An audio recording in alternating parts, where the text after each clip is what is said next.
Process है जिसमें हम सबसे पहले ट्रांजैक्शन को आइडेंटिफाई करते हैं। आइडेंटिफाई करने के बाद उसको मेजर करते हैं। मेजर करने के बाद उसकी रिकॉर्डिंग करते हैं। रिकॉर्डिंग करने के बाद जो रिक्वायर्ड इंफॉर्मेशन होती है वो हम डिफरेंट यूज़र्स को कम्युनिकेट करते हैं। जैसे कंपनी अपनी एनुअल रिपोर्ट बनाती है।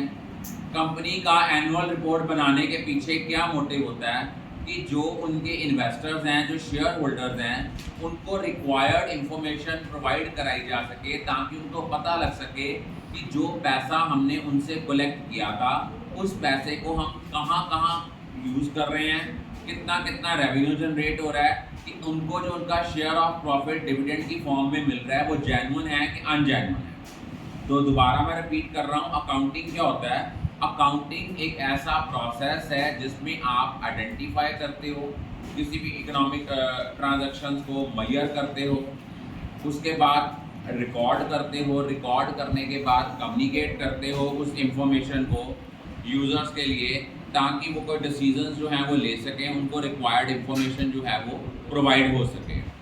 उसके बाद हम लोगों ने किया था, मेन हम कर रहे थे अभी कि कैरेक्टरिस्टिक्स कौन कौन से होते हैं अकाउंटिंग के। अकाउंटिंग का सबसे पहला कैरेक्टरिस्टिक्स है दैट इज आइडेंटिफाइंग।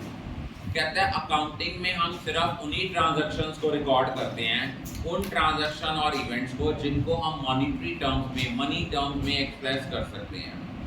और इसमें हम लोग जो ट्रांजैक्शन आइडेंटिफाई करते हैं वो वही होती हैं जो इकोनॉमिक एक्टिविटी का पार्ट है। फॉर एग्जांपल, हमने कोई रॉ मटेरियल परचेज किया, हमने गुड्स बेची हैं जिनमें मॉनिटरी एमॉल्यूमेंट्स इन्वॉल्व हैं, उन्हीं ट्रांजैक्शंस और इवेंट्स को रिकॉर्ड करते हैं। सेकंड है मेजरिंग द आइडेंटिफाइड ट्रांजैक्शन। जो फाइनेंशियल ट्रांजैक्शंस और इवेंट्स जिनको हम मॉनिटरी टर्म्स में एक्सप्रेस कर सकते हैं, अकाउंटिंग में सिर्फ वही रिकॉर्ड होती हैं। जो नॉन मॉनिटरी ट्रांजैक्शंस हैं जैसे कैलिबर ऑफ स्टाफ है, क्वालिटी ऑफ मैनेजमेंट है, इन ट्रांजैक्शंस को हम अपनी बुक्स ऑफ अकाउंट्स में रिकॉर्ड नहीं करते। थर्ड है रिकॉर्डिंग। रिकॉर्डिंग का मतलब क्या होता है? अकाउंटिंग एक ऐसा आर्ट है जिसमें हम बिजनेस ट्रांजैक्शंस को रिकॉर्ड करते हैं in the books of accounts. Recording का मतलब क्या होता है? जो ट्रांजैक्शन फाइनेंशियल कैरेक्टर की हैं। फाइनेंशियल कैरेक्टर का मतलब होता है कि जिन ट्रांजैक्शंस को हम मॉनिटरी टर्म्स में एक्सप्रेस कर सकते हैं उन ट्रांजैक्शंस को हम रिकॉर्ड करते हैं in the books of original entry. Classifying का मतलब क्या होता है कि जैसे सपोज आप सुबह गए बैंक में, ट्रांजैक्शन की, ए ने पैसे जमा कराए, बी ने पैसे जमा कराए, लेकिन आपके अकाउंट में मैसेज जो है वो कुछ टाइम बाद आता है।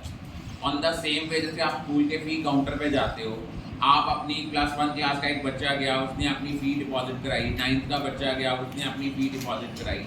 वो डे एंड में क्या करते हैं, 9th की क्लास की फ़ी को 9th के क्लास के अकाउंट में शो करते हैं और +1 की फ़ी को +1 के सेक्शन के अकाउंट में शो करते हैं। वो क्लासीफाई कर देते हैं कि पूरे दिन में अगर 100 स्टूडेंट्स ने फ़ी डिपॉजिट कराई है, कितने 9th के थे, कितने 10th के थे,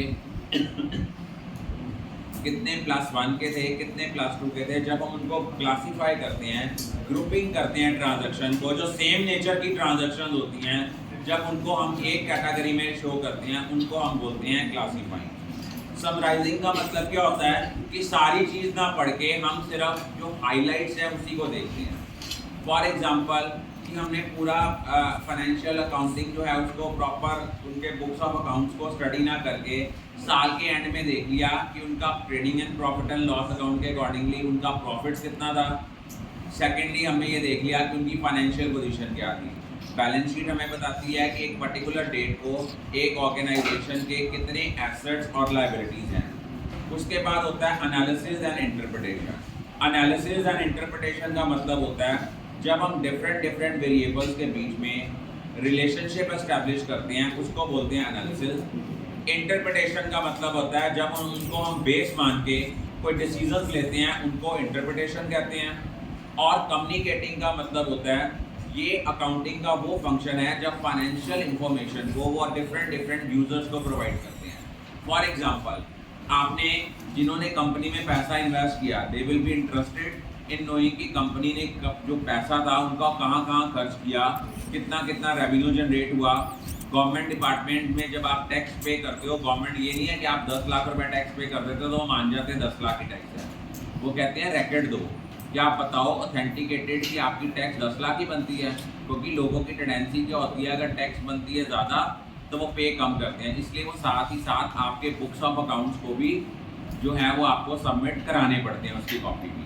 जैसे मान लो जीएसटी की रिटर्न हर 15 दिन बाद जाती है, तो साथ में आपको अपनी परचेजिंग के बिल, सेल्स के बिल साथ में शो करने पड़ते हैं। ऑथेंटिकेटेड इंफॉर्मेशन देनी पड़ती है, वो तभी आपकी जो है वो रिटर्न सबमिट होती है। I think all of you are clear about it.